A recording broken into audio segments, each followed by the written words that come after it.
2 حصے جس عورت کا لڑکا تھا اس کے دودھ میں بھی ڈبل حصے، ڈبل وٹامن آ رہے تھے۔ یہ ہمیں آسانیاں کہاں سے ملی؟ یہ ہماری دنیا کی مشکلات کا حل کس نے کیا؟ قرآن کریم نے کیا۔ میں عرض کر رہا تھا کہ اگر ہمیں علم میراث سیکھنا ہو تو قرآن سے سیکھو، قرآن سکھاتا ہے۔ دوستو اگر ہمیں علم جغرافیہ سیکھنا ہو تو قرآن سے سیکھو، قرآن ہماری رہنمائی کرتا ہے۔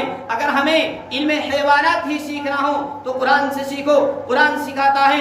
افلا ينظرون الى الابل کیف خلقت۔ ارے میرے دوستوں، میرے بھائیوں، میرے نوجوانوں، اگر تمہیں دنیا ہی کمانی ہے، اگر تمہیں دنیا ہی کمانی ہے تو کیمیا گری قرآن کریم سے سیکھو، قرآن سکھاتا ہے۔ وَإِنَّ لَكُمْ فِي الْأَنْعَامِ لَعِبْرَةً۔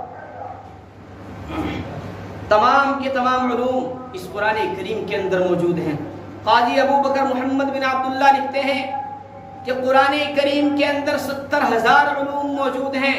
کتنے بھائی؟ قرآن کریم کے اندر 70,000 علوم موجود ہیں۔ اور میرا دعویٰ ہے، میری یہ بات لکھ کر کے لے جائیے، میری یہ بات نوٹ کیجئے، میرا دعویٰ ہے، میرا چیلنج ہے، میں یہاں مسجد کے اندر کہہ رہا ہوں، کمرے میں بیٹھ کر نہیں، کھلے عام کہہ رہا ہوں کہ قرآن کریم کے اندر تمام کے تمام علوم موجود ہیں۔ قرآن کریم کے اندر تمام کے تمام علوم موجود ہیں۔ میرے بھائیوں، جب قرآن کریم فصاحت اور بلاغت کے میدان میں آتا ہے، جب قرآن کریم کو کفار مکہ جھٹلا دیتے ہیں، جب قرآن کریم کی وہ تکذیب کرتے ہیں اور محمد الرسول اللہ کو وہ یہ کہتے ہیں کہ یہ اللہ کا کلام نہیں، یہ محمد کا کلام ہے، یہ اللہ کا کلام نہیں، محمد اس کو اپنی طرف سے بنا کر کے لاتا ہے، محمد اس کو اپنی طرف سے گھڑ کر کے لاتا ہے، اس وقت قرآن کریم نے چیلنج کیا، قرآن کریم نے چیلنج کیا۔ وَإِن كُنتُمْ فِي رَيْبٍ مِّمَّا نَزَّلْنَا عَلَىٰ عَبْدِنَا فَأْتُوا بِسُورَةٍ مِّن مِّثْلِهِ وَادْعُوا شُهَدَاءَكُم مِّن دُونِ اللَّهِ إِن كُنتُمْ صَادِقِينَ۔ کہ کفار مکہ، اگر تم یہ کہتے ہو کہ یہ قرآن کریم جھوٹا ہے، اگر تم یہ کہتے ہو یہ قرآن کریم اللہ کی کتاب نہیں ہے، اگر تم یہ کہتے ہو کہ اس قرآن کریم کو محمد بنا کر کے لاتا ہے، اگر تم یہ کہتے ہو اس قرآن کریم کو محمد اپنی طرف سے گھڑ کر کے لاتا ہے، تو قرآن کریم فصاحت و بلاغت کے میدان میں آ کر کے چیلنج کر رہا ہے کہ اس قرآن کریم کی جیسی تم ایک صورت بنا کر کے پیش کر دو۔